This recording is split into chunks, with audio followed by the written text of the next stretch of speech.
Hey guys, Martin the Martian here to review the sequel to the first X-Men movie. It's called X2 X-Men United, and it's directed by Bryan starring Hugh Jackman, and an even bigger cast of returning cast members, returning characters, and new characters in this movie. These reviews of all the X-Men videos that I'm going to make will not contain spoilers, for the slight chance that if any one of you have not seen the movie, you get to hear my thoughts. Something that I really want to mention in this movie is that a shining character in this movie would be Wolverine.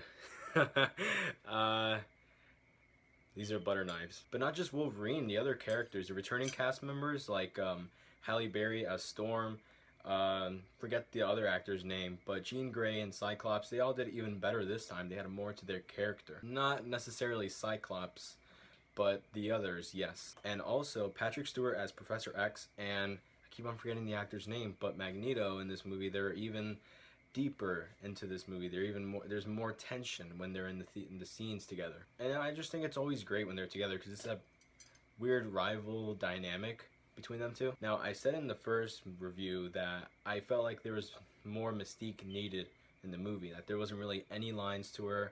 She was there, come and went, but in this movie she has a lot more to her. She talks a lot more, there's more to her character, and I am happy for that. Rogue returns in this movie, but doesn't really have that much of a role. She's just kind of there, like a younger student learning in the X-Men school. And speaking of younger X-Men students, there are two new characters that are added into this movie. They had like a little cameo in the first movie, like not even a minute, but in this one they're in there. I forget the guy's name, but Iceman is in this movie and Pyro's in this movie. Now, Iceman controls ice, Pyro controls fire, so they're kind of like polar opposites, but they were pretty cool in this movie. But another really cool character that's new in this movie that stood out for me is Nightcrawler. Alan Cumming was the actor for Nightcrawler, but I thought he did fantastic. Like the way he looked, his powers, the way he acted, sorta.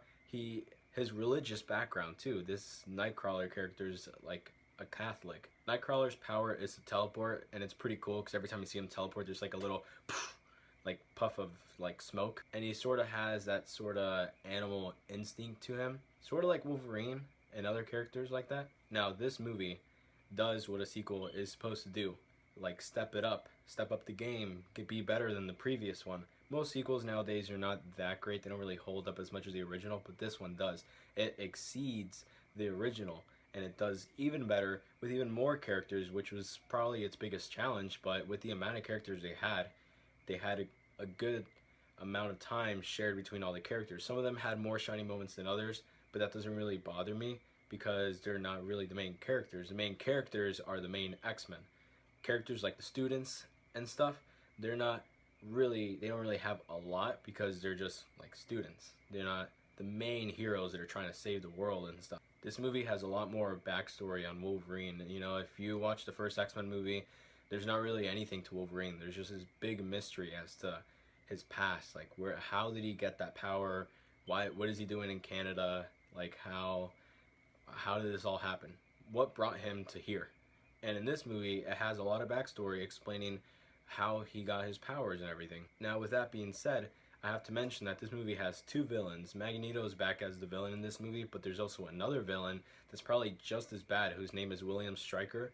He's the guy that owns this organization called Project X, which mutates people into unleashing their mutated cells, and that's all that I know of so far, and without giving away spoilers, but he's the one that gave Wolverine his power, and he's like the second villain in this movie.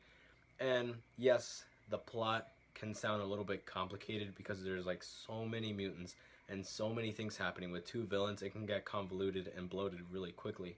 But I thought this movie did a pretty good job balancing these characters out. The villain's plan in this movie is to take Professor X and his cerebrum. If you guys don't know what cerebrum is, it's like this little helmet thing that he'll wear that'll let him sink in, like, with his mind with other people and get to find the locations where they are. And using that, they plan to manipulate him into killing all the mutants in the world.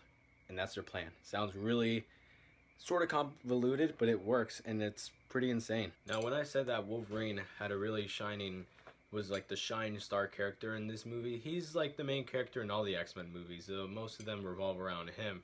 But the thing that I really liked about this movie is that you really got to see Wolverine go berserk like he would in the comics and everything, because Wolverine has this sort of rage in him where he can just like you know, shank you and like go crazy. And he does in this movie, and it's awesome to see him do all these things to like military and soldiers and the bad guys and everything, just shanking them up and everything. And there's this one fight he has with this girl that has a very similar power to him. I mean, I'm not, that's all I'm gonna say, but that fight between him and this one girl, I think her name is Lady Deathstrike, it's pretty cool. This movie was released in like 2003, and so it's been 3 years since the first X-Men, and so technology has improved, and the special effects looks a lot better in this movie. Now it doesn't look perfect. It's really hard to find good special effects that you can't just look at it and say that's CGI or that's fake. No, but in this movie it does a lot better of a job at the special effects than like the previous one. And something else, in the first few movies, characters like Professor X or Jean Grey or Mystique, you get to see a lot more of their powers because they don't just have like one solid power, like they have multiple things they can do with their powers. And I think it was really smart the way that they utilized their powers in this movie, and it was pretty cool. So did I like this movie? Yes, I did like it. I enjoyed it a lot more than the original. Now I'm not saying the original X-Men was awful, it just wasn't, you know, great or, you know, good. It was just okay. This one is great.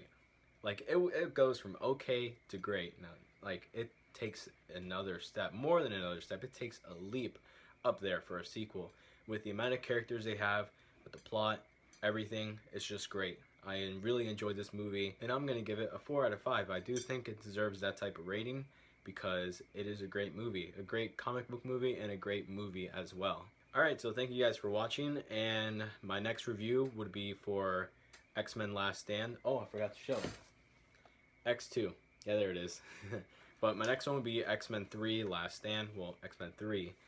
And that review would be out soon. Thank you guys for watching, and I'll see you guys next time.